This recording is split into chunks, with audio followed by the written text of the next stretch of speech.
Hello and welcome to the Healthy Education Podcast, coming to you out of health education at the Athens City County Health Department.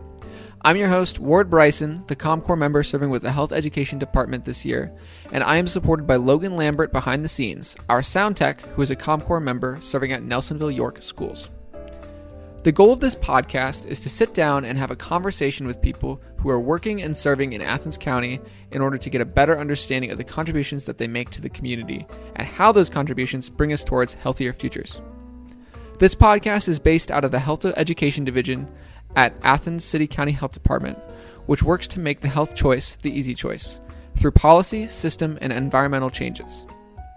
Logan and myself are both serving members of ComCore, a local state national branch of AmeriCorps based out of Ohio University's Heritage College of Osteopathic Medicine, which places members throughout Athens County in order to contribute to community health in a variety of ways, many of which we'll examine during this podcast. Today our guests are Logan Lambert and Ryan Goetz, our two wellness members in ComCore that are serving at Nelsonville York City Schools. Logan is also our sound technician for this podcast and has been helping with every single episode that you've listened to thus far. Logan, are you enjoying being on this side of the mic? Yeah, it's nothing different. You sound very enthused. Ryan, how are you behind a mic? Used to it? Doing great, yeah. Doing great. Okay. Well, that sounds like it's going to be a great podcast. Can each of you just tell us a little bit about yourselves? Yeah, sure. So I am Ryan. I am a wellness member at Nelsonville York City Schools. I was a math teacher actually at the university for a couple years as I got my master's in math. And then I was looking into the PhD program, didn't really like the math research, decided I want to do something else, maybe teach full time, maybe do something else with math. And then I came across this as sort of like a stopgap thing I could do for a year. This being ComCore. Being ComCore, yeah. So it's actually it's kind of strange how I came across it. It was a friend of mine's brother was doing it, and then I found out about it in like August of last year. So like you guys are probably already serving at that point, and then like I quickly like threw in an application, got to Eric, he got back to me, and then I'm in Nelsonville like 2 weeks later. So you were fast tracked into this. That's actually pretty exciting. I was fast tracked into it, yes. Okay. Logan, how'd you find your way to ComCore? Well, first off, hi, my name is Logan Lambert. I serve at Nelsonville York City Schools. I am the middle school, high school wellness member. In contrast to Ryan's elementary school wellness member. I went to Ohio University for a history degree, and I really didn't know what I wanted to do afterwards. My advisor told me about AmeriCorps, so I had applied for the Ohio History Corps and waited like 2 weeks, had not heard back. This was like around like the beginning of June, and then I got one of them automated message from the AmeriCorps site that said, well, here's ComCore, you should apply for ComCore. And I was like, I'll throw my hat in the ring. Within 5 hours, Eric Long emailed me back, and we set up an interview then. That was on June 26th. Okay, so both of you applied pretty late in the process in the summer. And so how did you find your way to Nelsonville? Was it? I think just those were the open spots. Like, yeah, I think both the members that were originally pledged to Nelsonville left like in the summer and left them open. Literally the week before we all had to sign those tax papers on August 5th. Literally a week before we signed those tax papers, Eric emailed me and said, hey, both positions at Nelsonville just dropped. Which one you want? And I was like, middle school, high school. He goes, all right, come on in. So there was a good chance that I was not going to be a part of this AmeriCorps ComCore service year. Oh, definitely for me too. Yeah, there was definitely a good chance. And it's weird to think about because like I'm sure everybody else had their positions by like March, April, May, and then like I didn't get mine until the week before everybody started. So it was very very nerve wracking, and like I'm reminded of it every day that like, oh yeah, there could have been a chance that you weren't gonna be in here. It was definitely a fortuitous arrangement. Yeah. Down on my luck. Just down on my luck, I got a notification that Eric Long needed me, and I was like, all right, I'm in. If Eric Long needs you, you're there. Exactly. Okay. It's also curious to me that both of you are two of a small group of the Corps this year that are from the local area. Do you feel like that has informed your service at all? Go ahead if you got something. Well, so I grew up in Wellston, which is a couple counties over. Essentially, the population that I serve in Nelsonville is the same population that I grew up in. So it's easy for me to go and talk to a kid because I know what it's like. I grew up in some sort of poverty. My parents were my dad lost his job in 2010, and that was when the housing market was the recession. Yeah, the recession, and so we lost our house, and there for a while we had to quickly find a new place. But so I know somewhat of what these kids go through, of what like all the kids that I see, so it's very easy for me to interact with them. And plus I say, oh, I'm from Wellston, and they're always like, oh yeah, Wellston's football sucks. I'm like, yeah, you're right, but like I mean, I didn't care about it, you know. You should really work on maintaining that school rivalry. I think they'd appreciate that. Oh yeah, really? Yeah. I think the Athens rivalry is the strong one. Yeah. So you see, you're plugged in more to the local rivalries. Local, yeah, like Athens, Nelsonville, Athens, Alexander, for sure.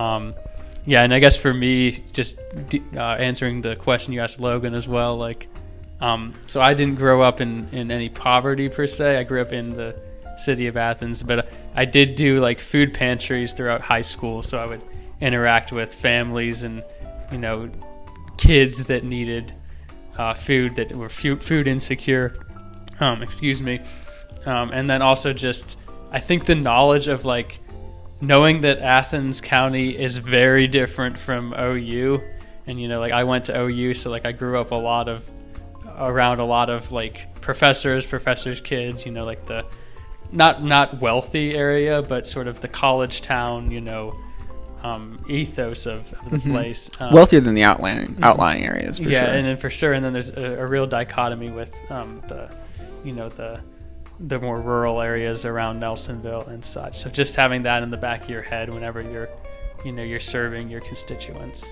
is important. Okay, that really makes a lot of sense. Why don't we just cut to the thick of it and talk about your service at Nelsonville York City Schools? Just for starters, on a day-to-day basis, what does your service at Nelsonville York Schools entail? I'll start because you go through a lot more, so it'll be quick and easy for me. Well, typically, so I still live in Wellston. This is like my day in the life. So essentially, I still live in Wellston, so I get up. It's about like an hour drive. So I get up at like 5 every morning. I go for a run, get a shower at 5:30. I'm out the door by like 6:20, which puts me at the school roughly around the time the kids get there or a little before. So then I'll go in, I'll unlock my room, like I'll wipe it down with like a Clorox wipe just to start the day, and then I'll turn on my ice machine and just like wait there until like I get a kid that comes in, or during our screenings. One of the best things about my stuff is that I don't see nearly as enough kids as what Ryan does. So I did a lot of the like the data, the referrals, because I had a lot more time. There were huge gaps in between of like a student coming in for ice, for like a Band-Aid or something. But then like there for a while, I was getting used to like the rest of the faculty as they were getting used to me. So now I got this like good relationship with them that like they know like, oh, if a kid needs help, I'm in here, whether that's first aid, ice, or just had a question about life. I I kind of adopted the I'm a guidance counselor that can do minor first aid. So yeah. All right, Ryan. Yeah, I'm the ice man up at Nelsonville York Elementary. So I give out a lot of ice packs every day. Give out a lot of Band-Aids. I'm calling home a lot for kids because they have a fever. Yeah, taking temperatures. That's another thing that both of us do like constantly. So temperature checks, Band-Aids, and ice are like our three big weapons. And then usually we call home. It's something related to they have a fever, they scrape themselves at recess, and then we'll just talk to the parents or family members. A lot of them don't have parents necessarily that are always there, so their guardians or whoever takes care of them. We either let them know of what happened to the student, and then we say, okay, we send them back to class, or we call home and arrange for them to come and pick them up. Okay. So it's fairly monotonous, like day to day, but like within the day, it varies because you might have 10 kids in the clinic that need 6 different things at once, and then you might have 30 minutes where there's nobody. So positions like yours are really a necessary role in that you provide that constant support for the site, but some days might be slower than others, and other days might be very hectic. Absolutely. The pacing is completely dictated by random chance of who's sick and who gets hurt at recess and what happens. So we just have to be there as a baseline guardrail and sort of first contact point for whatever they may have trouble with. I like that guardrail analogy. Logan, were you going to say something? I mean, we kind of have it down to like a science. Mondays are the worst because everybody's coming back from the weekend. They don't want to come back to school. Tuesdays and Wednesdays are kind of like more slower because the kids are like, all right, we have to be back in school. This it's like the middle of the week. It's like but suck it up for like a couple days. Thursdays are kind of like more busy because the kids are like, oh my god, the weekend's coming up. Fridays are our worst days. It depends on, especially like if there's like a break the next week, a lot of kids are coming down just being like, I need to go home. I'm sick. I need to go home. And I'm like, you're fine. You're fine. You don't have a fever. Just, drink some water. I have been drinking water. Yeah, I know, but go back to class and we'll see how you do. Yeah, if it gets worse, come back down. Yeah, that's our mantra to deal with a lot of the kids. We have a lot of frequent flyers who are the kids that kind of just chill in the nurse's office and like to hang out with us, but they're not particularly sick. Yeah. Yeah. Sometimes you're just a social touch point for those kids. Yeah.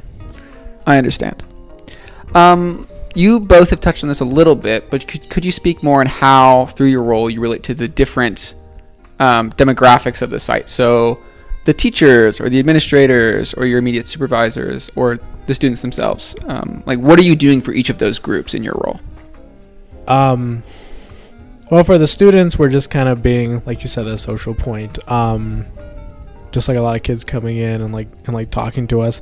I see a lot more than what Ryan does because Ryan's is a lot of sick kids, but then you have like those frequent flyers. But I have a lot of kids that come in just like ask me questions, whether that be like life-related questions, health-related questions, and it's nice to be able to like talk to them and like I've developed like a good relationship with the students because like I'm kind of like in that between point to where I know that I'm not a student and they know that I'm not a student, but they know that I'm not as high up as one of their teachers. And so if they don't trust, telling something to other teachers, they'll trust telling it to me, even though I do have to like go and like report it if it's like something bad.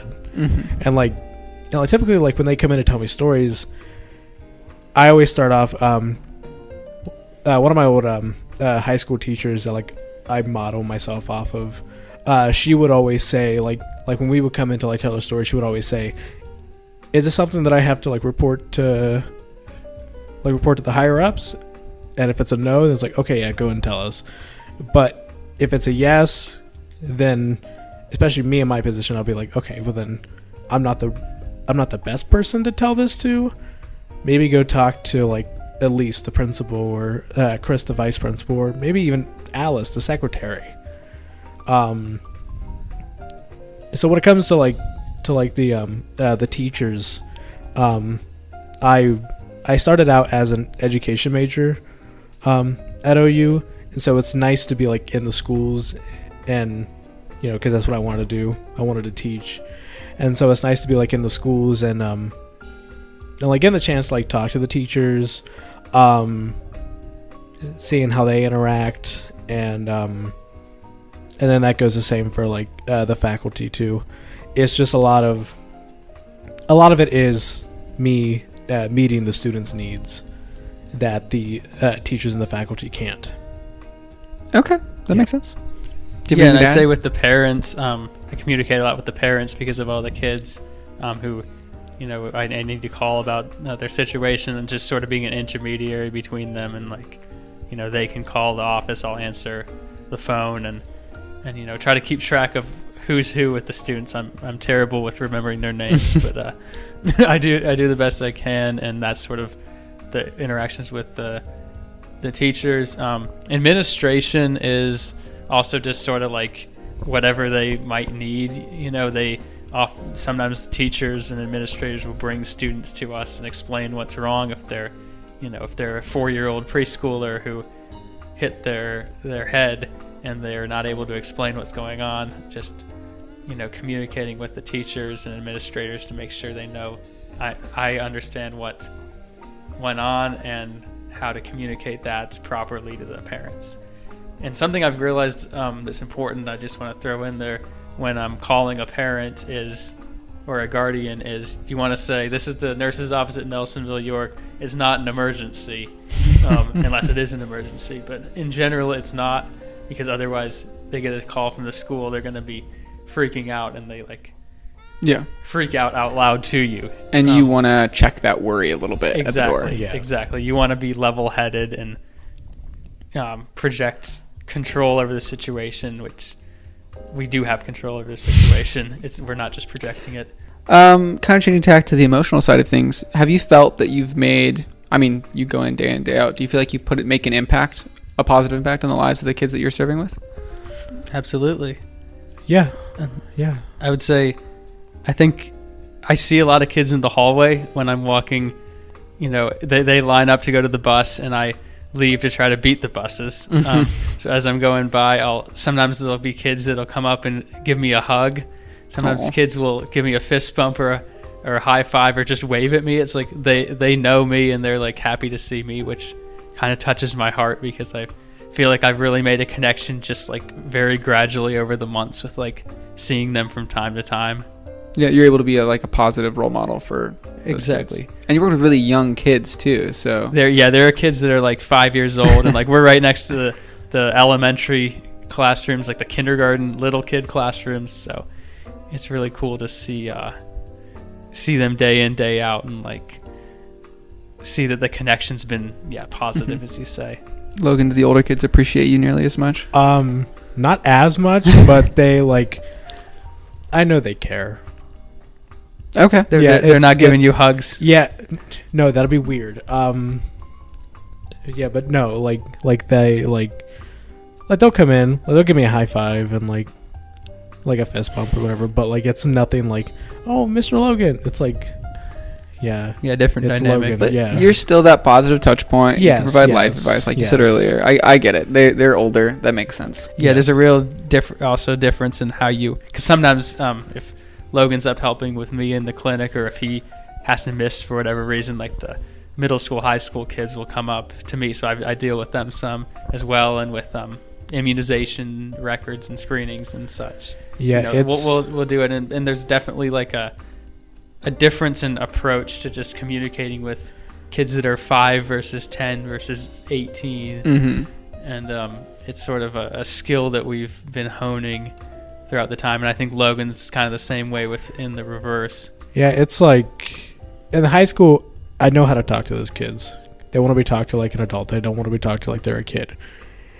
And I get very nervous when I have to go up to the elementary because I know how to talk to my kids, but up there I got to be like, oh, you're okay. It's okay. Hey, shh. It's okay. It's okay. Right. But I can't do that to the high school kids. I can't. Like, hey, it's okay. Yeah, that would definitely upset somebody. Exactly.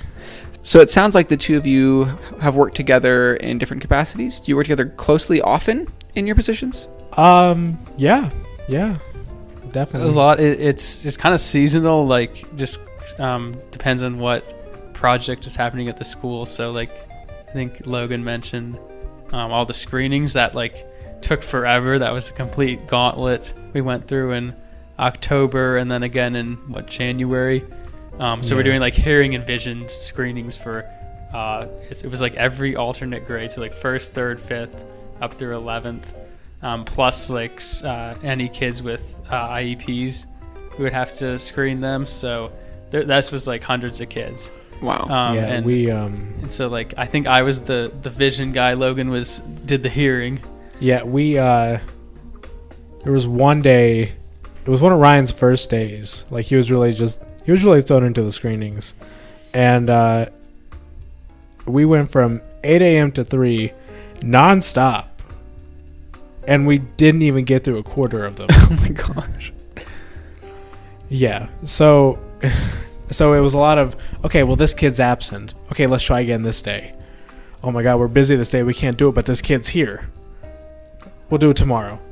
Next day, the kid's not here. It's like, well, we can't. So it's just a scheduling nightmare. Yes. Logistically, it's difficult. And we also went to Tri-County because we have 11th and 12th graders at Tri-County. So we went over there a couple times, and then we got most of the students, and then some of them were absent. And I think we had like a weird, one of those days we had a weird, you remember that? Like that cancellation where they took everybody home early?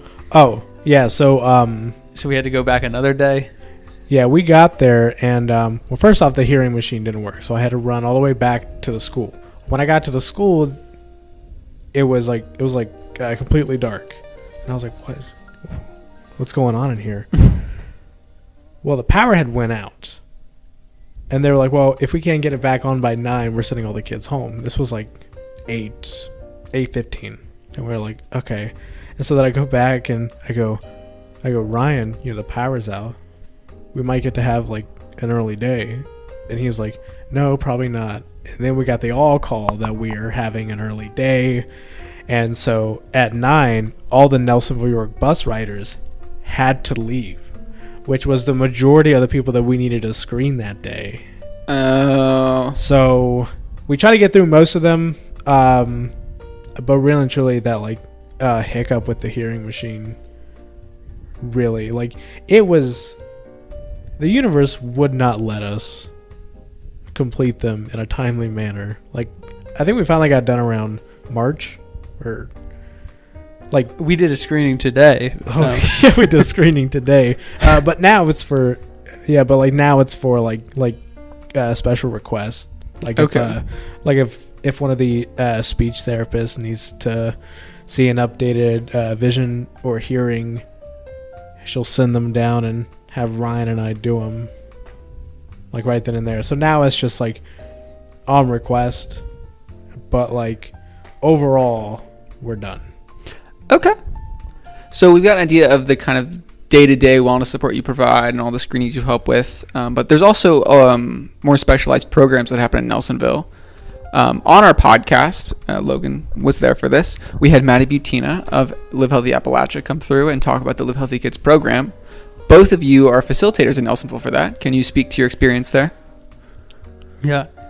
So it was a 10-week program. It's actually usually a 22-week program, but it's a program whereas if you listen to the earlier episode, that we teach second graders healthy cooking and healthy living, some exercise skills, just general healthy lifestyle stuff. But it's a main focus on cooking, and a main focus on like getting the right. We have something called the power play, getting the right types of foods in their system, and just really exposing them to foods that are healthy to them that they might not otherwise be aware of or be exposed to. Okay. So I know in my experience also helping with that program and serving alongside Logan for that, I thought it was valuable to have a team member at Nelsonville there to kind of be the touch point for Maddie to talk to from LHA, and then to kind of rein everything together once myself and our volunteers showed up. How do you feel it was beneficial for the students to have the both of you who are there all the time helping out in their classroom, someone that they could recognize? I think the students find it very beneficial because if they have a question about living healthy, they know where we are. Or if they just want to see us, because Ryan and I do daily walks, and now I go, let's walk around the elementary because I want these kids to know that we're still here. And you're being fit and healthy and active. Exactly. Like we're still here. We're live healthy adults. Yeah. Oh, I like that. Well, and like you said, you're an opportunity for follow-up. So yeah, they can share, at home last weekend, me and my mom, we made this recipe from the Live Healthy book, something like that. Or ask you, what was that recipe we made? What was that vegetable we tried? What was that exercise we did? And it's like, and if they don't like, if they don't remember like what the full recipe was, we still have our curriculum books and our backpack that we can like easily just go and scan the page and be like, here's the recipe, let me know how it goes. Be sure to tell me. That's great.